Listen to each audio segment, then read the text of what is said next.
This guy's a fucking monster. He's a monster now. You got to prepare for a monster. His intensity is the best thing ever. Oh, he's an animal. It's the best thing ever to watch. Because when I was wrestling, I like to go out there and just, put the hammer down and dominate. And he's got it. He's got that touch. Oh, yeah. He's an animal. And, that animal part of him almost killed him. Because he refused to stop training when he had COVID. When he had COVID, he was just showing up at the gym and putting in 2.5-hour sessions and vomiting blood. Like, it's a nut. Joe Rogan described Alex Pereira as a true monster whose relentless intensity and work ethic make him one of the most dangerous fighters in combat sports, recalling how Pereira continued training even while seriously ill. As discussions about a potential heavyweight showdown with Ciryl Gane intensified, Rogan and many others emphasized that Pereira's devastating knockout power would easily translate to heavyweight, especially with no weight cut and his natural size of around 240 pounds. While Gane's speed, mobility, and technical striking were repeatedly praised, Pereira's supporters believed his pressure, timing, and power could overwhelm even elite heavyweights. Michael Bisping called the matchup a titanic clash between Pereira's historic and I know the power is going to translate over to heavyweight. That's not going anywhere. He'll be able to flatline heavyweights. 100%, especially with zero weight cut. Yeah. He's probably 230, 240 walking around. 230 something maybe. He's 240. Yeah, dude, come on. He's 240 walking around. That's a legit heavyweight. He's big, a legit tall, heavyweight. Long. 485. But so is Ciryl, man. Cyryl's good. An athlete heavyweight, not just a big guy fighting at heavyweight. He's a legit heavyweight. Ambition and Gane's elite heavyweight skills, noting Gane's exceptional footwork and agility. Jiri Prochazka predicted Pereira could succeed at heavyweight, although he acknowledged Gane's movement would present challenges. Eric Nix and Francis Ngannou favored Gane, citing his superior range control, movement, and experience over 5 rounds. Jan Blachowicz, power, like his famous power, is going to carry up with him to this weight class. For sure, Alex Pereira have a big hand. Like he's this kind of fighter you can have in MMA or maybe boxing. Like Rosenstruik started his career and he knocked out the people just with a jab. Like this kind of fighter maybe have something special up there. But like I say, I fought already against Rosenstruik, Francis Ngannou, Derek Lewis. The people talking also about Thomas Pinal, like a huge striker and big knockout power.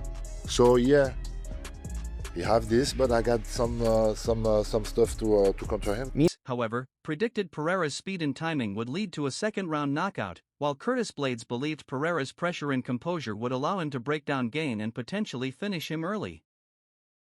Demetrious Johnson highlighted Pereira's impressive physical development and envisioned an explosive striking battle featuring Gane's movement against Pereira's pressure and damaging leg kicks.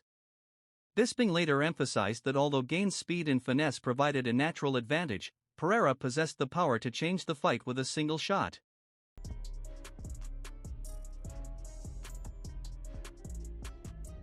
Poatin's conviction burns bright. He is not merely confident, but certain he can conquer a natural heavyweight like Gane. His camp forged, not in adaptation, but in an unwavering pursuit of dominance. Every grueling session, a visceral declaration. He belongs at the absolute pinnacle of this division.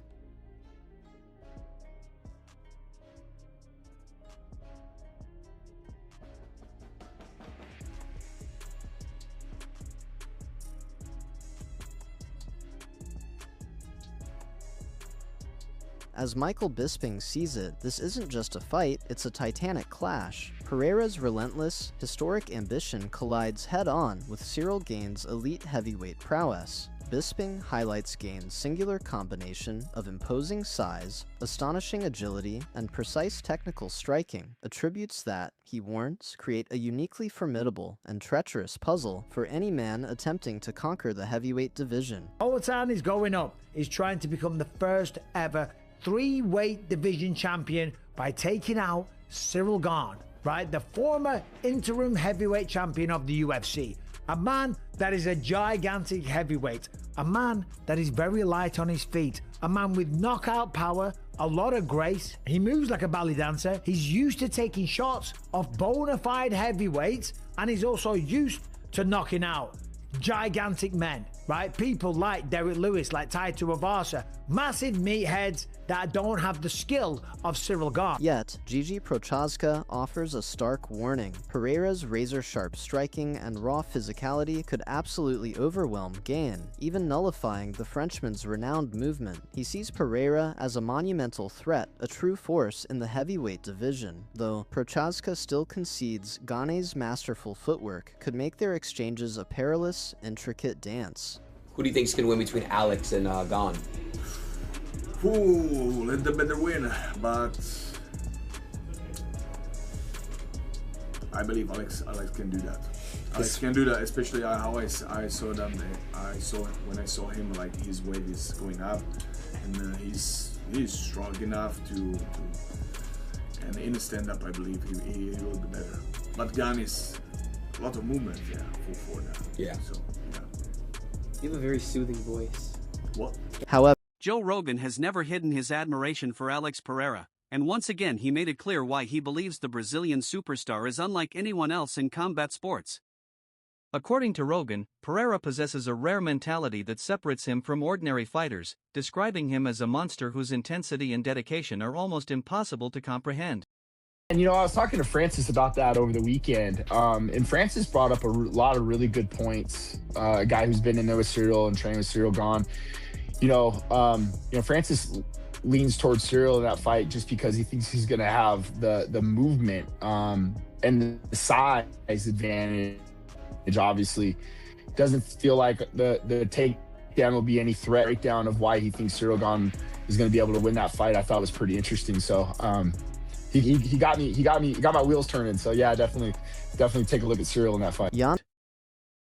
Rogan recalled stories of Pereira continuing to train even when seriously ill, refusing to stop despite the physical consequences, proving that his mentality is every bit as dangerous as his devastating power.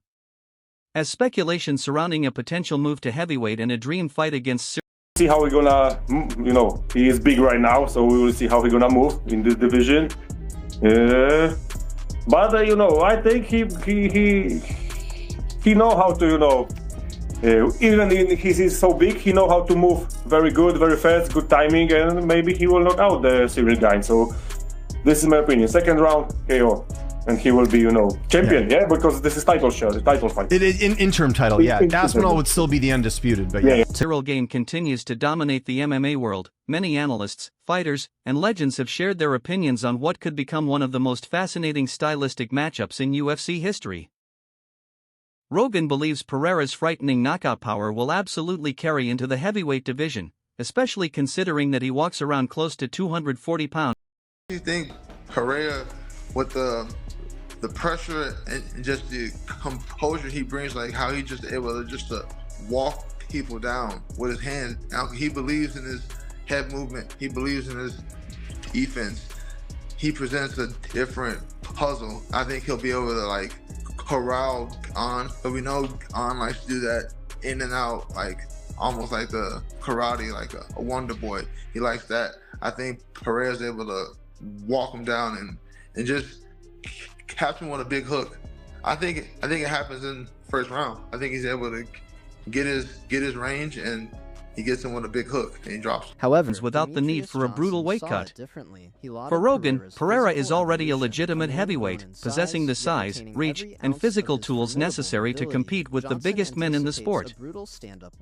Yet standing across from him would be Ciryl Gane, one of the most athletic and technically gifted heavyweights the UFC has ever seen.